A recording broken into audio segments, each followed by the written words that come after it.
2019 সালের নভেম্বর মাসের 13 তারিখ আমাদের ঝাড়খণ্ড হয়ে ওড়িশা সফরের চতুর্থ দিন। গোবরডাঙ্গা থেকে আমি তাপস সেন এবং আমার সঙ্গী সুপ্রিয় সরকার হোন্ডা শাইনে চড়ে গতকাল ওড়িশার পশ্চিম দিক থেকে প্রায় আড়াআড়িভাবে পূর্বে এসে সন্ধ্যায় ব্রহ্মপুরে পৌঁছে হোটেলে আশ্রয় নিয়েছিলাম। সকাল 6:45 আমরা হোটেল ছেড়ে আবার পথে। বাহনের ওডোমিটারের পাঠ 6953 কিলোমিটার। গতকাল বের হওয়ার সময় ছিল 6561 কিলোমিটার, অর্থাৎ আমরা গতকাল 392 কিলোমিটার পথ এসেছি। যদিও আমরা ওড়িশার অন্দরমহল থেকে প্রায় তার উপকূলীয় অঞ্চলে এসে গেছি, আমরা কিন্তু আবার আজ তার পশ্চিম ও দক্ষিণ দিকে যাব। গতকাল আমাদের যে লক্ষ্য ছিল তপ্তপানিতে থাকা, সেটা গোলমাল হয়ে গিয়ে আমরা বাধ্য হয়েই এই ব্রহ্মপুরে আসলেও আবার সেই তপ্তপানির দিকেই যাব।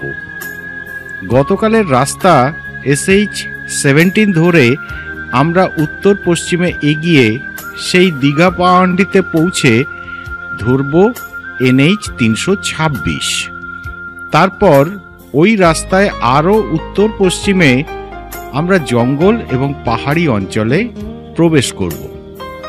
এরপর আসবে তপ্তপানি, ওড়িশার পরিচিত একটা পর্যটন স্থল। পথের দূরত্ব 53 কিলোমিটার এবং ঘন্টা দেড়েক সময় লাগতে পারে, কারণ পথে আমাদের প্রাতরাশ সারতে হবে।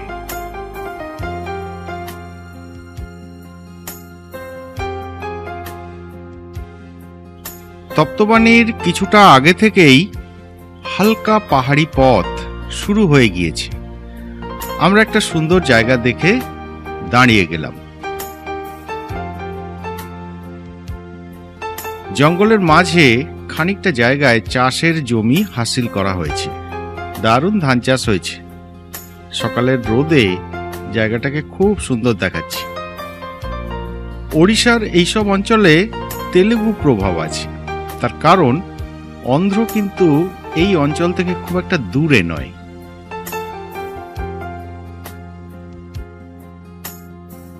এখন সময় 8:20। পথে এক জায়গায় আমরা ইডলি খেয়ে নিয়েছি।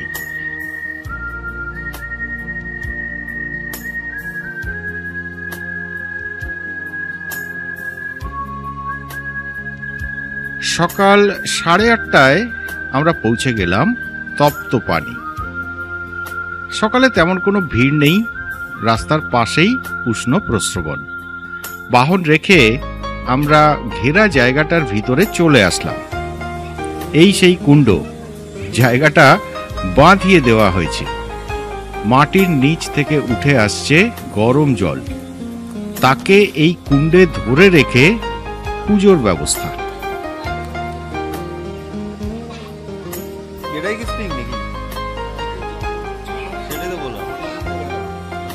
এই জলে সালফার আছে, তার গন্ধ ভালোই পাওয়া যাচ্ছে। এই জল চর্মরোগ নিরাময়ের সাহায্য করে বলে অনেকেই এই জলে স্নান করেন।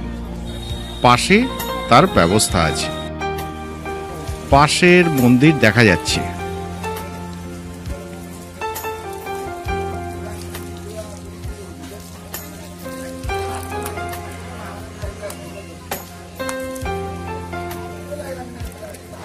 তপ্তপানি ওড়িশার গঞ্জাম জেলায় অবস্থিত এবং এই উষ্ণ প্রস্রবণের খ্যাতি বহুদিনের। তবে এখানকার যোগাযোগ ব্যবস্থাটা একটু খারাপ বলে বাইরের পর্যটকেরা এখানে তেমন একটা ভিড় করেন না।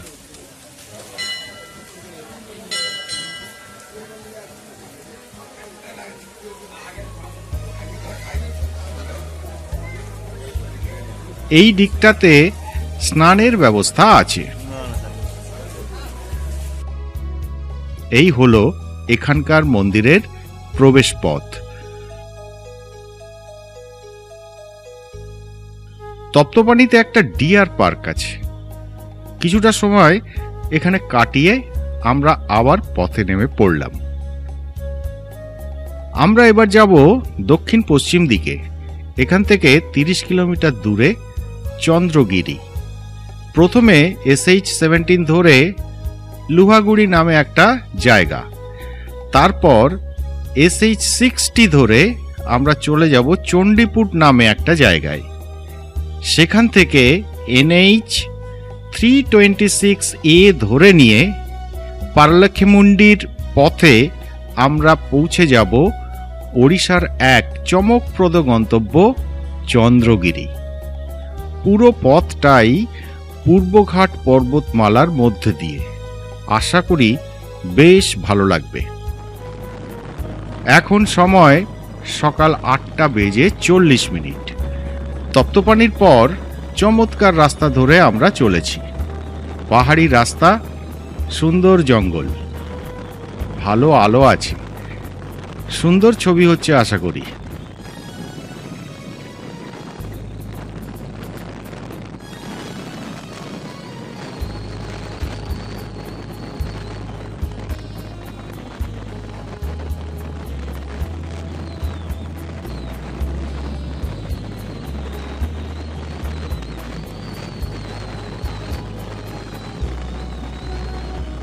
এখান থেকে চণ্ডীপুরের দূরত্ব খুব বেশি নয়। ওড়িয়া ভাষায় লেখা তো মাইল পোস্ট পড়তে পারছি না।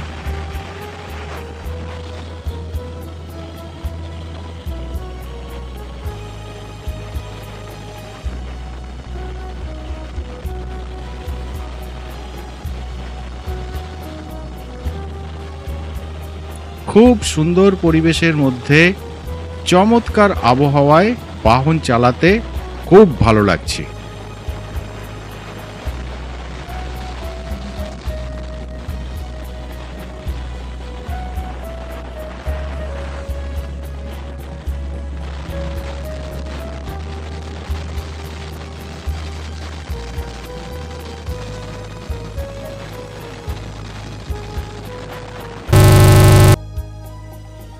আমরা চলে এসেছি চন্দ্রগিরি। দেখা যাচ্ছে প্রচুর তিব্বতী প্রার্থনা পতাকা, যার মধ্য দিয়ে বয়ে আসা বাতাস পবিত্র বলে তিব্বতীদের বিশ্বাস। আমরা এখন এসে গিয়েছি ওড়িশার খুদে তিব্বতে, অর্থাৎ লিটল টিবেট ইন ওড়িশা।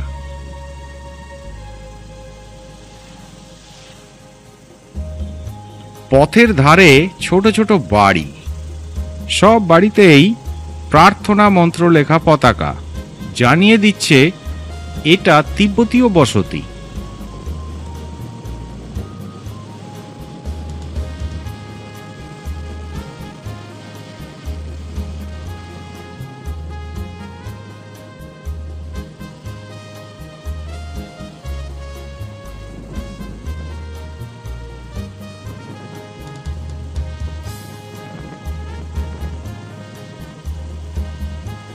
মূল বসতি এবং বাজার পার হয়ে আমরা এগোচ্ছি পারলাখেমুন্ডির দিকে।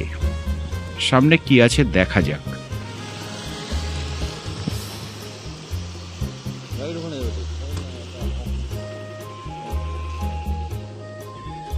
ধর্মশালার কেন্দ্রীয় তিব্বতী প্রশাসনের প্রতিনিধির অফিস এটা। এই প্রতিনিধি বসতির সাথে কেন্দ্রীয় তিব্বতী নিয়ন্ত্রকের সমন্বয় রক্ষা করেন। আমরা খুঁজছি কোনো বৌদ্ধ ধর্মস্থান বা দর্শনীয় স্থান, এটা কিন্তু তা নয়।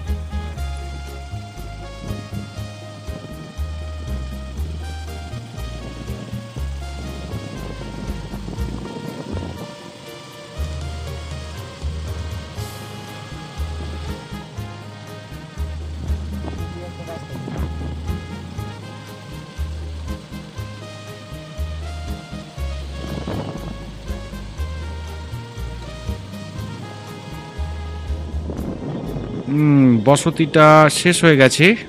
সামনে বেশ বড় উপত্যকা দেখা যাচ্ছে। চন্দ্রগিরি ওড়িশার গজপতি জেলায় অবস্থিত একটি জনপদ, যা তিব্বতী শরণার্থীদের একটা বড় আস্তানা। 1959 সালে দলাই লামা তাঁর দেশ চীনের দখলে চলে যাওয়ার উপক্রম হতে দেখে ভারতে চলে আসেন। তার সঙ্গে তার বহু অনুগামীও চলে আসেন ভারতে, এবং তিব্বতীরা সেই থেকে দফায় দফায় ভারতে শরণার্থী হিসাবে আসতে থাকেন। ভারত সরকার তাদের পুনর্বাসনের জন্য দেশের বিভিন্ন জায়গায় ক্যাম্পের ব্যবস্থা করেন, যাদের মধ্যে একটা হলো এই চন্দ্রগিরি। দলাই লামা হিমাচলের ধর্মশালায় তার কিছু সঙ্গী নিয়ে থিতু হন এবং নির্বাসিত তিব্বতী সরকার প্রতিষ্ঠা করেন। কর্ণাটকের বাইলাকুপ্পে হল ভারতের তিব্বতীদের সবচেয়ে বড় শরণার্থী শিবির। তিব্বত উচ্চ মালভূমি অঞ্চল, যার সঙ্গে কেবলমাত্র লাদাখ, সিকিম এবং হিমাচল প্রদেশের কিছু জায়গার মিল আছে। কিন্তু পাহাড়ি অঞ্চলে তো এত বেশি সংখ্যক মানুষের সুষ্ঠু পুনর্বাসন সম্ভব নয়। তাই দেশের বিভিন্ন জায়গায় এই তিব্বতীদের থাকার ব্যবস্থা করা হয়। অনভ্যস্ত প্রাকৃতিক পরিবেশ, অনভ্যস্ত জীবনযাত্রা, এর মধ্যেও তিব্বতীরা দিব্যি মানিয়ে নিয়ে এই সমস্ত জায়গাতে আছেন। এখানে খোঁজ খবর নিয়ে জানতে পারলাম যে জিরাং বা জিরাঙ্গা বা জিরাঙ্গো নামে কাছেই যে গ্রাম আছে, সেখানে এখানকার সবচেয়ে বড় মনাস্ট্রিটা অবস্থিত, যার নাম পদ্মসম্ভব মহাবিহার। পথ নির্দেশ নিয়ে আমরা চলেছি সেই মনাস্ট্রি দেখতে। খানিকটা পিছিয়ে এসে এক পেট্রোল পাম্পের উল্টো দিকের রাস্তা ধরে গ্রামের মধ্য দিয়ে চলেছি আমরা।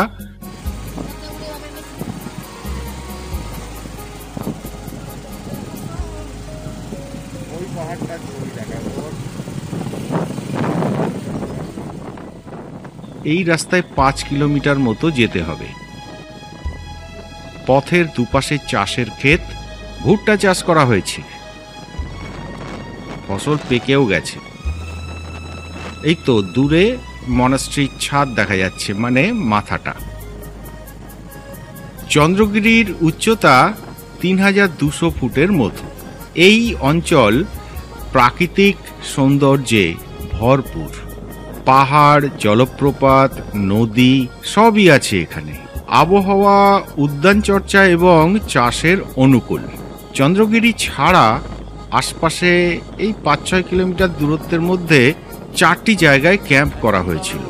সেগুলি হল টঙ্কিলিপাদার, জিরাঙ্গা, লোবার সিঙ্গি এবং মহেন্দ্রগাড়া। এই পুরো অঞ্চলটাকে শরণার্থীরা ফুনসোকলিং নাম দিয়েছে, যার অর্থ সুখ ও প্রাচুর্যের দেশ। প্রথমে প্রায় 2500 তিব্বতী এখানে বসবাসের জন্য আসলেও বর্তমানে তাদের সংখ্যা কমে গিয়ে 2000-এর মতো হয়েছে। শীতল উচ্চভূমির বাসিন্দা তিব্বতীরা এখানে 1963 সাল থেকেই আসতে থাকে। প্রাথমিকভাবে তাদের ব্যাপক অসুবিধা সত্ত্বেও ধৈর্যের সাথে তাঁরা এখানকার পতিত জমিকে কৃষির উপযুক্ত করে তোলেন এবং চাষবাস করতে থাকেন। এক ফসলি জমিতে ধান, জোয়ার, বাজরা, রাগি, কিছু ডাল এবং শাক সবজির চাষ হয়। জিরাঙের বসতি অঞ্চলে ঢুকে পড়েছি আমরা। এখানে ভুট্টা জমা করা হচ্ছে।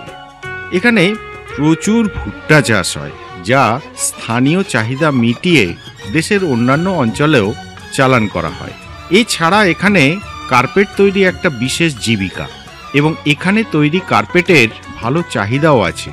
এছাড়াও বয়ন শিল্প, জামাকাপড় তৈরি, হস্তশিল্প, ডেয়ারি, পোল্ট্রি ইত্যাদি তৈরি করে এখানকার অধিবাসীদের জীবিকা নির্বাহের ব্যবস্থা করা হয়েছে। একদম ঘিঞ্জি বসতি, পরপর সব বাড়িঘর, সরু রাস্তা, কোনো পথ নির্দেশ নেই। তিব্বতীরা অত্যন্ত ধর্মপ্রাণ জাতি, তাই তাদের সব আবাসস্থলের কাছেই বৌদ্ধ মঠ বা মনাস্ট্রি থাকে, যেখানে তাদের সমস্ত ধর্মাচরণ, উৎসব পালন এবং শিক্ষা গ্রহণের সুবিধা থাকে। এখানে মোট 5টা মনাস্ট্রি আছে।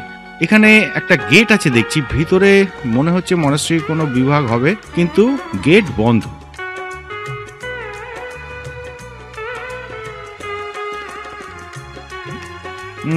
দেখে তো এটা একটা মনাস্ট্রি বলেই মনে হচ্ছে। আকারে বড় নয়, এটা মনে হয় বর্তমান মনাস্ট্রির আগে তৈরি, পুরনো।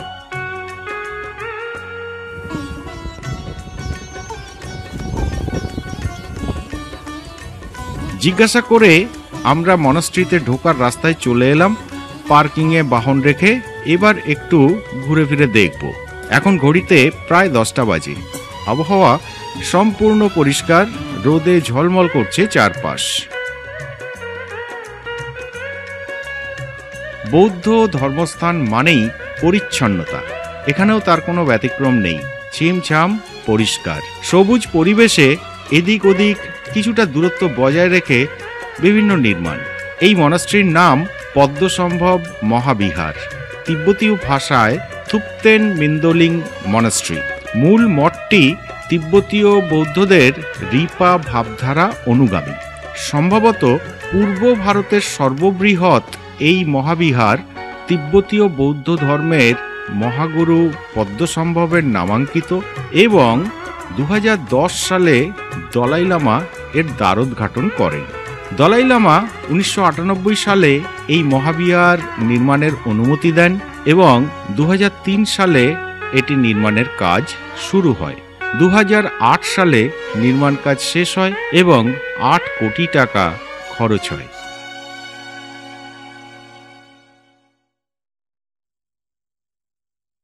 ভিতরে প্রবেশের আগে আমরা চারপাশটা একটু দেখে নিচ্ছি। আমরা দক্ষিণ দিকে এসে এই চোরতেনটির দেখা পেলাম। অসাধারণ পরিবেশে এই চোরতেনটি অবস্থিত। পিছনেই খোলা উপত্যকা, তারও পিছনে একটা সুউচ্চ পাহাড়। সাধারণত কোনো গুরুত্বপূর্ণ বৌদ্ধ সন্ন্যাসীর দেহাবশেষের উপর এই ধরনের চোরতেন নির্মিত হয়। আবার বুদ্ধের জীবনের 3টি বিশেষ স্মরণীয় ঘটনার স্মরণেও চোরতেন নির্মিত হয়, যার সংখ্যা হয় 3। বর্ণময় এই চোরতেনটিকে খুব সুন্দর দেখাচ্ছে।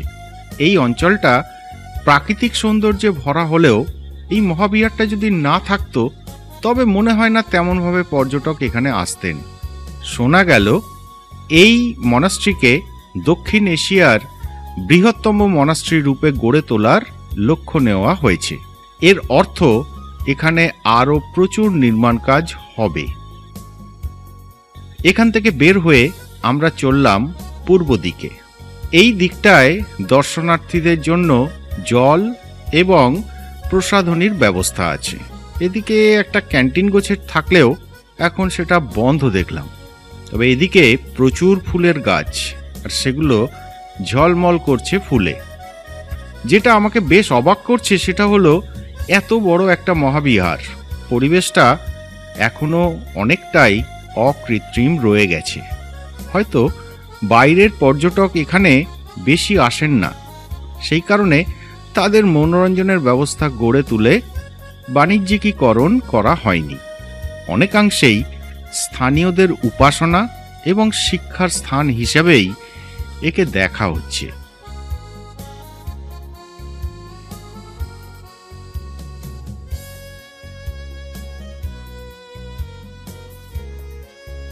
এখানে বৌদ্ধ ধর্মের শিক্ষা কেন্দ্র, কিশোর শিক্ষার্থীদের দেখতে পাচ্ছি। মনাস্ট্রিতে প্রবেশপথ থেকে দক্ষিণ দিকের দৃশ্য, চারপাশে অপার শান্তি, নির্জনতা, অসাধারণ লাগছে। এইবার আমরা মূল মনাস্ট্রিতে প্রবেশ করব। এখানে প্রবেশ মূল্য আছে মাত্র 5 টাকা। এই টাকাটা এই বিশাল ব্যবস্থার রক্ষণাবেক্ষণের জন্য নেওয়া হয়, তবে সেটা মনে হয় না মোট ব্যয়ে কোনো তাৎপর্যপূর্ণ অবদান রাখতে পারে। আমরা ভিতরে ঢুকে পড়লাম। এই দক্ষিণ দিক থেকেই আমরা ঢুকলাম। দোতলা টানা একটা নির্মাণ, বিভিন্ন অফিস আছে ওখানে।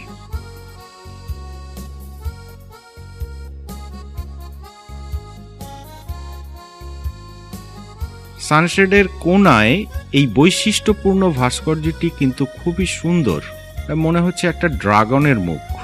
বৌদ্ধ মনাস্ট্রির বর্ণময়তা আমার খুব ভালো লাগে। বিভিন্ন দৃষ্টি আকর্ষক রঙে রাঙানো এই ভবনগুলো। ভিতরে পূর্ব ও পশ্চিম পাশে ভিক্ষু এবং আবাসিকদের থাকার ব্যবস্থা। এক টানা দোতলা ভবন, সারিবদ্ধ ঘর, সামনে যাতায়াতের জন্য খোলা বারান্দা দিয়ে ঘেরা। এখানে শুনলাম 200 জনের মতো বৌদ্ধ ভিক্ষু থাকেন। বিশাল চত্বরটা সুন্দর ঘাসে মোড়া, প্রচুর গাছ কেয়ারি করে রাখা রয়েছে, অনেক ফুল গাছ, সর্বত্র যত্নের ছাপ, একদম পরিষ্কার। তাওয়াং, রুমটেক বা হিমাচল লাদাখের বিশাল মনাস্ট্রিগুলোর সঙ্গে তুলনীয় না হলেও এখানে বেশ খোলামেলা পরিবেশে অনেকটা জায়গা জুড়ে এই মহাবিহারটা তৈরি করা হয়েছে।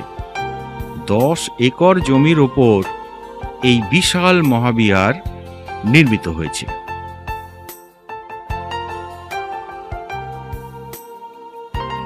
আমরা দুজন ছাড়া আর কোনো পর্যটক চোখে পড়ছে না, একদম নির্জন এই পরিবেশ। একটু অস্বাভাবিক মনে হলেও খুবই ভালো লাগছে।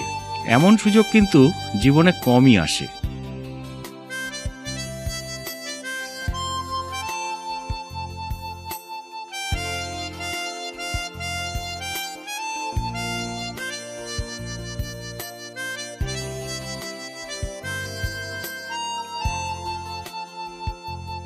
আস্তে আস্তে আমরা উত্তরে এগোচ্ছি। উত্তর দিকেই মূল গোম্পা, আলাদা একটা চত্বরের শেষ প্রান্তে। গোম্পায় যাওয়ার প্রধান পথ ধরে আমরা ধীরে ধীরে এগোচ্ছি। পথের দুপাশে সুন্দর গাছের সারি, সামনে মূল গোম্পা বা প্রধান উপাসনা স্থল দেখা যাচ্ছে। এই গাছগুলোয় হলুদ রঙের মঞ্জরি বা ফুল দেখছি, বেশ সুন্দর দেখাচ্ছে।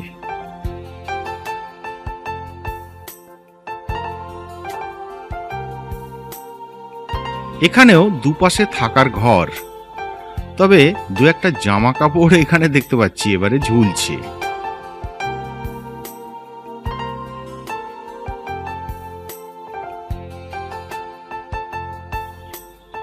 এখন আলোর অবস্থা চমৎকার, আকাশ সুন্দর, তার পটভূমিতে খুব সুন্দর লাগছে এই মূল গুম্ফা ভবনটাকে।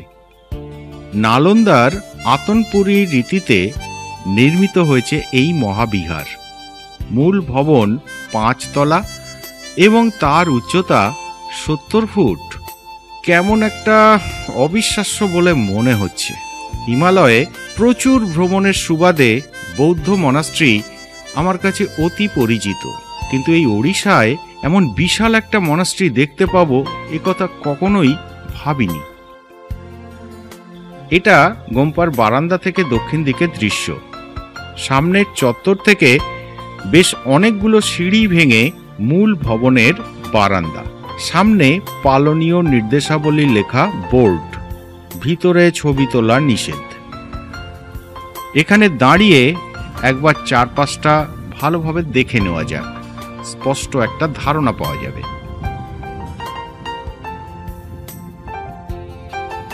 এটা পশ্চিম দিকের আবাসিকদের বাসের ভবন। আবাসিকদের কয়েকজনকে দেখা যাচ্ছে। সমগ্র চত্বরটা 2টি ধাপে গড়ে তোলা হয়েছে। নিচের ধাপ পেরিয়ে উপরের ধাপে চলে এসেছি আমরা।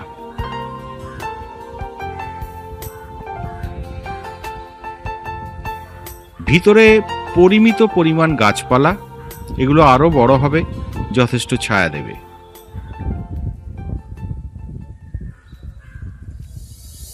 দক্ষিণ দিকের দৃশ্য, মহাবিহারে প্রবেশের মূল পথ দেখা যাচ্ছে।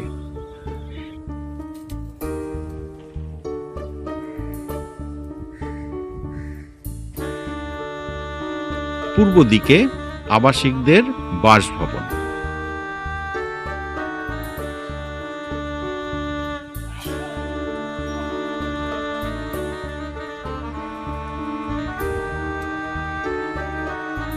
এই চত্বরের উত্তরে আরো একটু উঁচুতে প্রধান গোম্পা। আজ আকাশটা চমৎকার, সুন্দর রোদ আছে, চারপাশটা একদম ঝলমল করছে। রাজকীয় সৌন্দর্য নিয়ে দাঁড়িয়ে আছে এই মহাবিহার।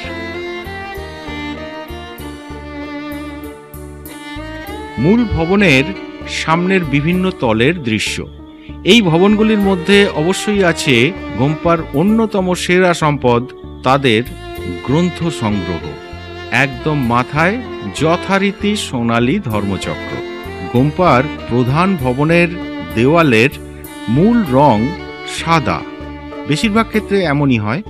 তার সাথে জানলার ফ্রেমে নীল রং, এছাড়া বিভিন্ন উজ্জ্বল রঙের বর্ডার এবং বিবিধ অলঙ্করণ। অবশ্যই হলুদ এবং মেরুনের আধিক্য, আর আছে সোনালী রং, যা উপরের বিবিধ অংশে দেওয়া হয়েছে রাজমুকুটের মতো। এই রঙগুলোর উপস্থিতি সব বৌদ্ধ গুম্ফাকে একটা রাজসিক মর্যাদা দেয়। প্রবেশপথের দুধারে তিব্বতীয় রীতিতে নির্মিত দুটি সিংহ।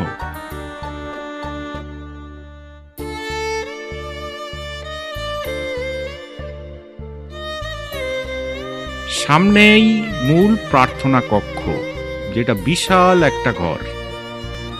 চারপাশ দিয়ে বারান্দা, সরু সরু অনেক স্তম্ভের সাহায্যে বারান্দার ছাদ ধরে রাখা হয়েছে। দেওয়ালে বিবিধ চিত্র এবং অলঙ্করণ। বুদ্ধের জীবনের বিভিন্ন কাহিনী এই চিত্রগুলিতে ফুটিয়ে তোলা হয়। বিবিধ উজ্জ্বল রঙে চিত্রিত সিলিং, থাম এবং অন্যান্য অংশ, এগুলিতে মন্ত্রও লেখা আছে।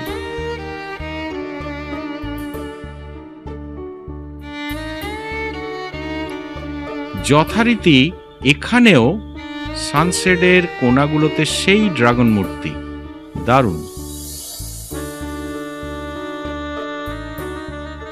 এইসব সূক্ষ্ম কারুকার্য যেমন দক্ষতার পরিচায়ক, তেমনি ধৈর্য এবং স্থৈর্যের পরিচয়ও বহন করে।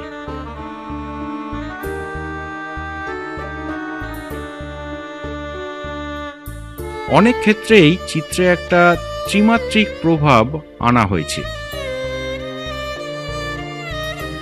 থামের কোণাগুলোতে বিভিন্ন প্রাণীর ছবি, অসাধারণ।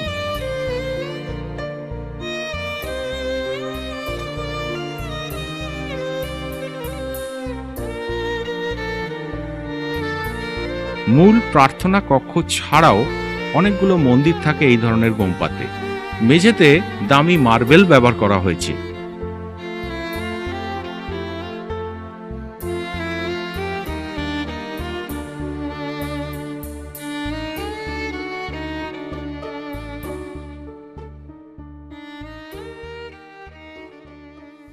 এটাই হলো মূল প্রার্থনা কক্ষ। এখন বন্ধ আছে। ভিতরে 23 ফুট উঁচু বুদ্ধ মূর্তি আছে, যার দুপাশে 17 ফুট উচ্চতার পদ্মসম্ভব এবং অবলোকিতেশ্বরের মূর্তি আছে। মেঝেতে কার্পেট, দেওয়ালে প্রচুর থাঙ্কা ঝুলছে। ভিতরটা অত্যন্ত রাজসিকভাবে অলঙ্কৃত। বিভিন্ন নামী মনাস্ট্রিতে আগেই বিস্তৃতভাবে ঘোরার অভিজ্ঞতা থাকায় আর জুতো টুতো খুলে ভেতরে ঢুকলাম না। এবার এখান থেকে বিদায় নিতে হবে। গোম্পার বারান্দা থেকে দক্ষিণ, পশ্চিম এবং পূর্ব দিকের দৃশ্য। আলোটা ঠিক মতো না থাকায় তেমন এদিক থেকে ভালো দেখাচ্ছে না। শিক্ষার্থীরা এখানে খুব অল্প বয়সে আসে এবং তাদের শিক্ষা শেষ হতে অনেকগুলো বছর লেগে যায়। তারা অবসর সময়ে বিভিন্ন শিল্প এবং কলা চর্চা করে। তারই কিছু নিদর্শন এদিক ওদিক ছড়িয়ে আছে। এখানে একটা নমুনা দেখা যাচ্ছে।